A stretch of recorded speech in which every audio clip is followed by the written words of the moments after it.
Ils ont enlevé le Seigneur de son tombeau. Voici les mots de Marie-Madeleine vers les disciples. Alors, c'est vrai, le Seigneur n'est plus dans son tombeau. Et donc, il est ressuscité. C'est la Pâque du Seigneur. Alléluia.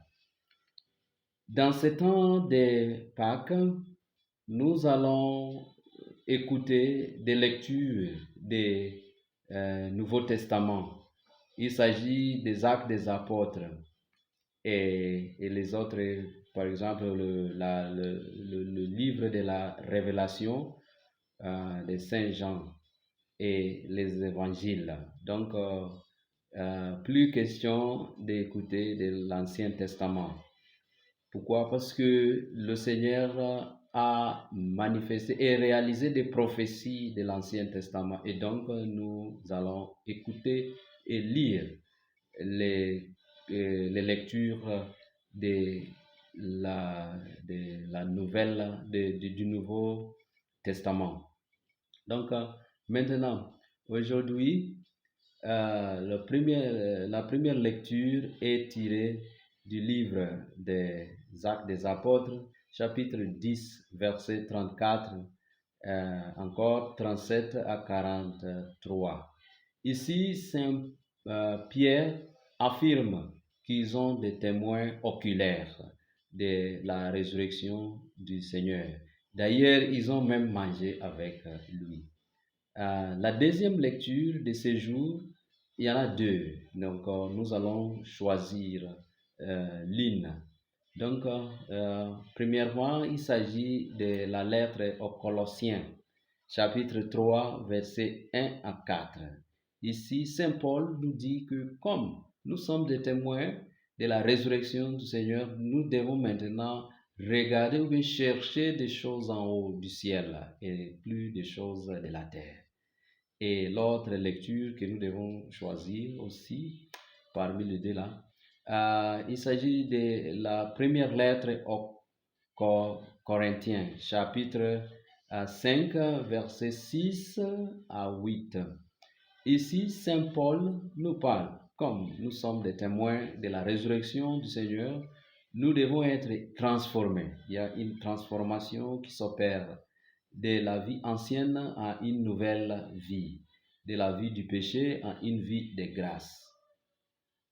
L'évangile, quant à lui, vient de Saint Jean, chapitre 20, versets 1 à 9. Ici, il s'agit de trois témoins de la résurrection du Seigneur. Premièrement, c'est Marie-Madeleine. Deuxièmement, c'est le disciple que Jésus aimait beaucoup, donc c'est Jean. Et troisièmement, c'est Simon-Pierre. Alors, maintenant, ici dans cet évangile, comme j'ai dit tantôt, que le Seigneur n'est plus là. Le Seigneur ne parle pas dans cet évangile. On ne voit pas des actes ou bien des œuvres de Jésus dans cet évangile. Mais il y a deux motions, bien des choses que font les trois témoins. Premièrement, ils sont en train de courir. Sont en train de courir. Marie-Madeleine va courir du tombeau vers les disciples pour les informer ce qu'il a vu, ce qu'elle a vu. Et de l'autre côté, nous voyons des disciples. Il s'agit des gens, comme je disais, celui que Jésus aimait beaucoup, et Simon-Pierre, qui vont courir vers leur lieu de cachette, leur lieu de cachette vers le tombeau, pour vérifier vraiment ce qu'ils ont attendu de Marie-Madeleine. Cher ami, dans ce monde, nous bougeons beaucoup. L'homme bouge. Nous courons même. Il y a des mouvements d'un côté à l'autre, à tout moment. D'ailleurs, l'homme qui ne bouge pas ne se transforme même pas, n'augmente pas sa valeur. Nous bougeons même étant fixes physiquement. On va bouger toujours. Nos pensées bougent. Nos pensées voyagent même. Tu cours vers quoi? Tu cherches quoi dans ta vie? Deuxième chose ou bien action, c'est de voir. Nous voyons Marie-Madeleine qui voit que la pierre qui a fermé le tombeau est ouverte et est à côté. Et de l'autre côté aussi, Jean et Simon-Pierre, Jean, celui que Jésus aimait beaucoup, a couru, il est arrivé avant Pierre. Et à l'entrée du tombeau, il va regarder et il va voir seulement le linge par terre. Simon-Pierre, lui, courageux, il va entrer directement dans le tombeau. Et lui, il va voir encore plus le linge, mais aussi la chose qu'on avait utilisée pour couvrir la tête de Jésus. L'autre qui entre encore voit, mais cette fois-ci, il va croire. Voilà le but de voir. Cher ami, l'homme voit beaucoup, même en étant fermé les yeux, on voit. Nous voyons seulement partout. Ce n'est pas seulement avec les yeux physiques, mais nous avons des yeux spirituels, des yeux mentaux, des yeux mentaux et des yeux de cœur aussi, qui voient. Qu'est-ce que tu vois? Est-ce que ce que tu vois t'amène à croire? Et donc voilà.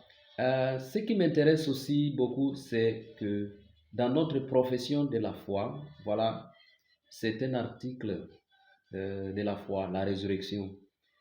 Et dans la profession selon les apôtres, c'est-à-dire la profession des apôtres, on parle de la résurrection des corps.